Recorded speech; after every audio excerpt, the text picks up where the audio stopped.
नमस्कार, मेरा नाम मयंक है और आप देख रहे हैं न्यूज़ वन टुडे। बॉर्डर को लेकर खबर आ रही है कि हाल ही में म्यांमार बॉर्डर से कई वायलेंस देखने को मिल रही है और हजार के लगभग म्यांमार के रेफ्यूजीज यानी कि म्यांमार में रहने वाले नागरिक इंडिया के अंदर पलायन कर रहे हैं। संडे शाम से म्यांमार बॉर्डर फोर्स और विद्रोही संगठनों के बीच में गोलीबारी देखने को मिल रही है और उसके साथ साथ मिजोरम के चंपाई डिस्ट्रिक्ट के अंदर हाई अलर्ट भी लगा दिया गया है। और इसके साथ साथ बॉर्डर के आसपास भी यानी कि म्यांमार बॉर्डर के पास रहने वाले कई म्यांमारी नागरिक अब बॉर्डर पास करके इंडिया के अंदर शरण लेने को आ रहे हैं। अधिकारियों के अनुसार म्यांमार और चीनी लैंड डिफेंस फोर्स के बीच में ये गोलीबारी देखने को मिल रही है यानी कि सीडीएफ 2021 के अंदर बनाई गई थी यानी कि हमारे पड़ोसी देश के अंदर तनाई जुंता के खिलाफ लड़ने के लिए इसको बनाया गया था। रिपोर्ट्स के अनुसार संडे शाम से ये गोलीबारी शुरू हो चुकी है और अब मंडे सुबह को जाकर ये खत्म भी हो गई। और जेम्स लालचना जो कि डेप्यूटी कमिश्नर है हमारे चंपाई के, उनकी तरफ से बताया गया कि बॉर्डर के इर्द गिर्द भी काफी गोलीबारी और बमबारी देखने को मिली है और उसके साथ साथ इंडिया पक्ष को इससे कोई चोट नहीं आई है, पर उनकी तरफ से ये बोला गया कि अब उन्हें ग्राउंड पे उतर के देखना होगा कि किस प्रकार की डिफेंस और किस प्रकार की परेशानियां आई हैं या फिर क्या स्टेटस है। उनकी तरफ से बताया गया कि कुछ आर्मी ऑफिशियल्स को चंपाई के अलग अलग शहरों के अंदर भेजा गया है ताकि वह बेहतर जानकारी उठा सके और उनकी तरफ से बताया गया कि ज़्यादा से ज़्यादा डिटेल्स अब हमें इस दिन में या फिर शाम तक ही देखने को मिल सकती है। अगली जो रिपोर्ट है, अगली खबर की तरफ बढ़े तो वो खबर सीधा इंडिया की पॉलिटिकल पार्टी कांग्रेस की तरफ से आ रही है। हाल ही में कांग्रेस नेता राहुल गांधी मंडे को यूनियन मिनिस्टर के बेटे की वायरल वीडियो के ऊपर बोले, जिसमें कथित तौर पर दिखाया गया कि वह करोड़ रुपए आम आदमियों से चुरा रहे हैं।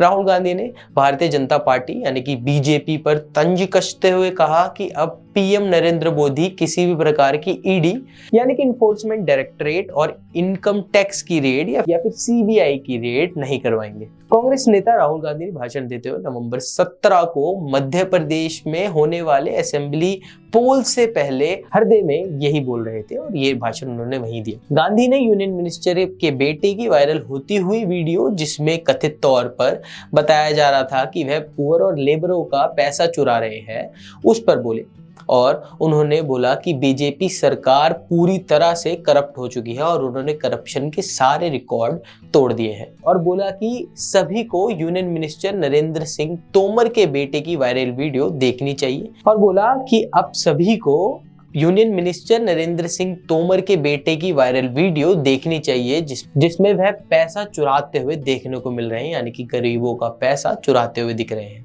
और उसके ऊपर बात भी की। गांधी ने एक मीडिया चैनल के सामने बात करते हुए इस वीडियो के बारे में बात की जिसमें उन्होंने बोला कि जिस पैसे की बात चल रही है वो हर इंसान का है, जी हाँ वो है आम आदमी का। उसके साथ साथ उन्होंने बोला कि किस पैसे की बात हो रही है, किस 10 करोड़ की बात हो रही है इधर ले जाने की, 20 उधर ले जाने की और 100 करोड़ किधर ले जाने की। कुछ इस प्रकार की बात राहुल गांधी ने की और बोला कि किस अकाउंट के अंदर पैसे डलवाने की और वहां से ट्रांजैक्शन करवाने की बात की जा रही है और उसके साथ साथ बोला गया कि पैसे किसके हैं, पैसे मध्य प्रदेश के लोगों के हैं और ये उनसे ही चुराए जा रहे हैं। गांधी ने बोला कि वीडियो में 250 करोड़ के लेन देन की बात की जा रही है और पैसे को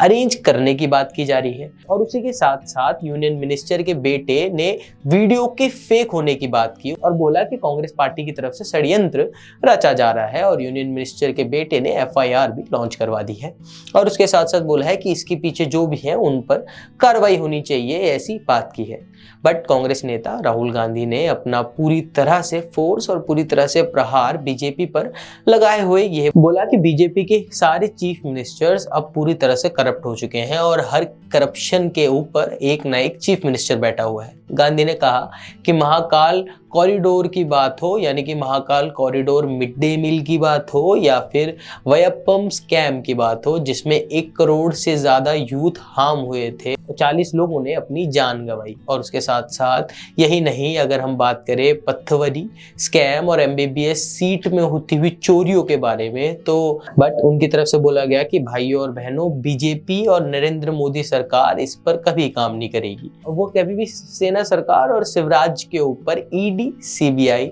इनकम टैक्स की रेड नहीं करवाएगी। और बोला कि उन्होंने ये भी बोला कि असेंबली सीट्स में कांग्रेस इस बार कम से कम 150 सीट्स ले आएगी। और उसके साथ साथ उन्होंने बोला कि ध्यान रखना चाहिए कि पिछली बार भी आप सभी ने कांग्रेस सरकार चुनी थी, जिसको बीजेपी ने मिनिस्टर्स खरीद कर बर्बाद कर दिया और अपनी सरकार बना ली। और गांधी ने आरोप लगाते हुए कहा कि बीजेपी अभी पैसे सिर्फ उन्हें दे रही है, यानी कि सिर्फ उनके सरकार में पैसे वो कमा सकते हैं जो उद्योगपति है, और वो भी सभी उद्योगपति नहीं, कुछ 1 या 2 उद्योगपति जो कि इनके राज्य में पैसे कमा सकते हैं। उन्होंने बोला कि सारे पैसे अडानी, सीधा नाम लेते हुए उन्होंने कहा कि सारे पैसे अडानी के हाथ में दे दिए जाते हैं, वो पैसे आपसे लिए जाते हैं, जीएसटी के थ्रू लिए जाते हैं और ये फिर सीधा अडानी के हाथ में चले जाते हैं।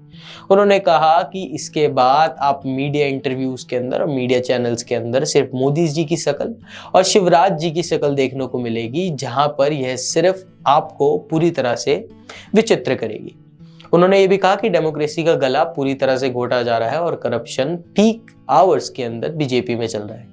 अब देखना यह है कि किस प्रकार से स्टेट इलेक्शन के अंदर किसकी सरकार और किसकी पकड़ बनेगी, और इसी पर ध्यान रहेगा। अभी इस खबर के अंदर इतना ही। आप देख रहे थे न्यूज़ 1 टुडे। आपसे मिलते हैं अगली खबरों में।